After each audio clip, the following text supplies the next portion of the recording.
These are all reasonable, negotiated positions. The public is getting fleeced. After hours of tense discussion, Portland City Council bringing an offer to the table. The term sheet now sitting on Blazer owner Tom Dundon's desk. And new at noon, just a month ahead of trial, Luigi Mangione expected to plead guilty to federal murder charges. Plus, it's exciting, just the idea of flying in a biplane, open cockpit. some local veterans are taking to the skies once again. A look at the program, giving back to those who served our country.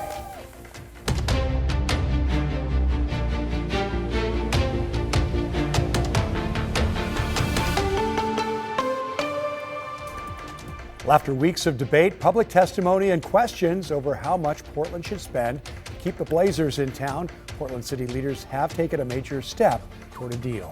The city council voted 8-4 yesterday to approve an amended term sheet for a Moda Center renovation. Good afternoon. Thanks for joining us. I'm Tim Gordon.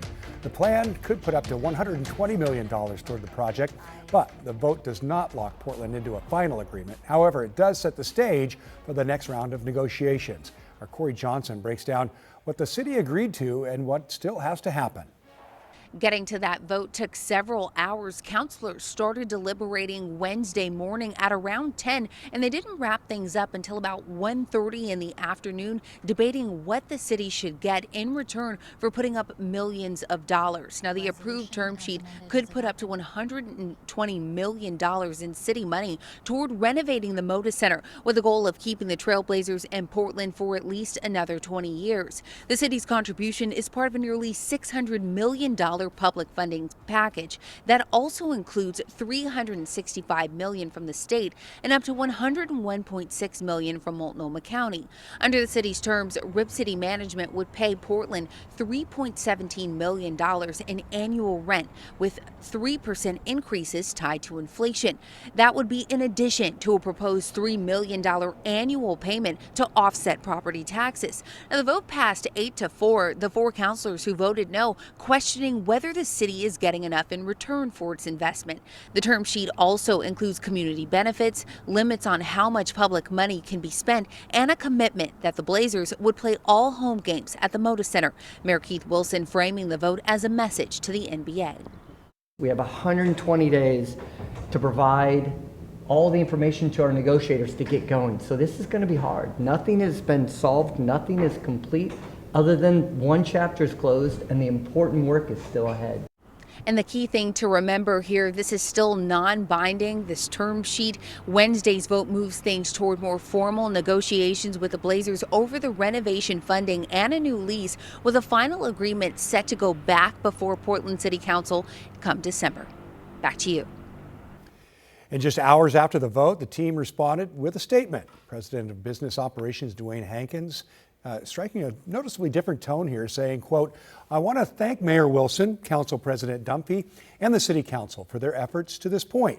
We appreciate today's actions and acknowledge there is still meaningful work ahead as we continue negotiations." He went on to say, "Our goal remains the same, to reach a deal that allows the Trailblazers to succeed on the court and as a business, supports a thriving Portland economy, and creates a path for the team to remain in Portland for decades to come." Well, we're just a day out from when demolition is scheduled to start on the burned out Centennial Mills building. And today, the city of Portland is actually pushing back on the railroad running trains through that area. A new letter from the city administrator says Union Pacific ran freight trains with toxic chemicals, including chlorine, within feet of the unstable building. The office is demanding the railroad stop doing that, so to prevent what it says could be a catastrophic harm.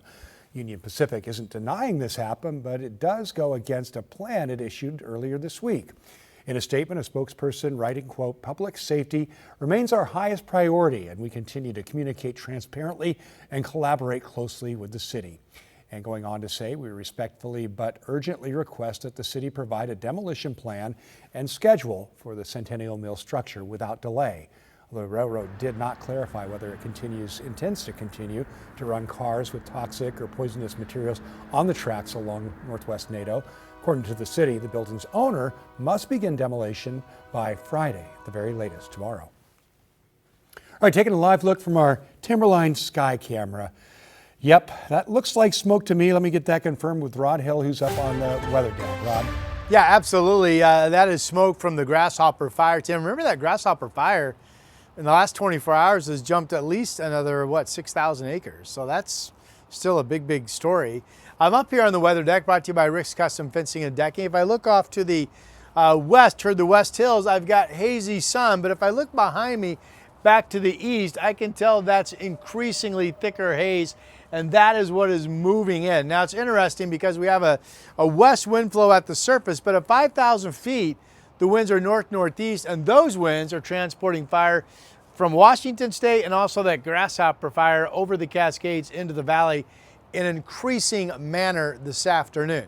Now, on our watch warning map, we do have, that's Wasco County, if you know your geography, sorry it's not labeled, but is in the air quality advisory. But you get just to the east of Wasco County into Umatilla County and Pendleton, all those areas not under any advisories today. To the south, we have red flag warnings for high fire danger, and that's because thunderstorm activity is expected to develop and fire this afternoon. More on that coming up in my complete weather forecast. That red dot on the map, you see the green up and down the Willamette Valley, and then we've got unhealthy air in parts of Clackamas County around the Mount Hood area. And this shows you going into 5 o'clock, you're looking at the red, how there's a little finger of that moves into the Portland area. That's the increasing wildfire smoke that we will be tracking this afternoon. Temperature out right now with kind of a hazy sunny pattern is 72 degrees. And Tim, it's really tough to tell what the temperature is going to be. If the smoke gets thick, that'll hold the temperature down and obviously deteriorate our air quality. The surface winds being from the west might keep the unhealthy air quality above us. So maybe we luck out because of the surface west winds. We'll see. My complete forecast is coming up. Tim. All right, we hope we luck out. All right, Yeah. Thanks, Rod, very much. At noon, Luigi Mangione is expected to plead guilty to federal charges in connection with the 2024 killing of United Healthcare CEO Brian Thompson. It comes less than a month before the 28-year-old's New York State murder trial. It's still unclear if Mangione will plead guilty to one or both of the two stalking-related charges in this federal case. West Coast health officials are pushing back on new childhood vaccine recommendations from the Trump administration. The public health organization known as the West Coast Health Alliance, which encompasses Oregon, Washington, California, and Hawaii, says despite the president's order, their recommendations will not change. The alliance says parents should continue following guidelines recommended by the American Academy of Pediatrics. Earlier this week, Trump's executive order recommended the MMR vaccine for measles, mumps, and rubella, but stated it will now be split into 3 vaccines given at 3 different times, while RSV and hepatitis vaccines will only be recommended for high-risk groups. We're following another high-profile departure from the second Trump administration. The president announcing the youngest White House press secretary in history, Caroline Leavitt, will be leaving her role at the end of the month. That new gap in White House messaging comes as President Trump is facing low approval ratings fueled by stubborn inflation and the Iran war. NBC's Alice Barr has the latest.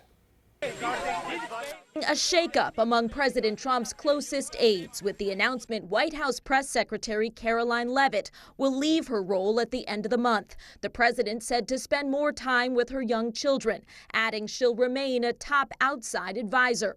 Leavitt had a baby girl in May, her second child, and posted about the challenges of balancing the high-pressure job and motherhood, calling the decision to leave bittersweet. Colleagues praised her. She has served this president so well, this administration so well. Her approach to the press at times adversarial, with frequent clashes in the White House briefing room, and her departure comes amid controversy over whether journalists on board Air Force One served as a decoy during President Trump's secret flight from the NATO summit in Turkey last month over concerns of an Iranian threat.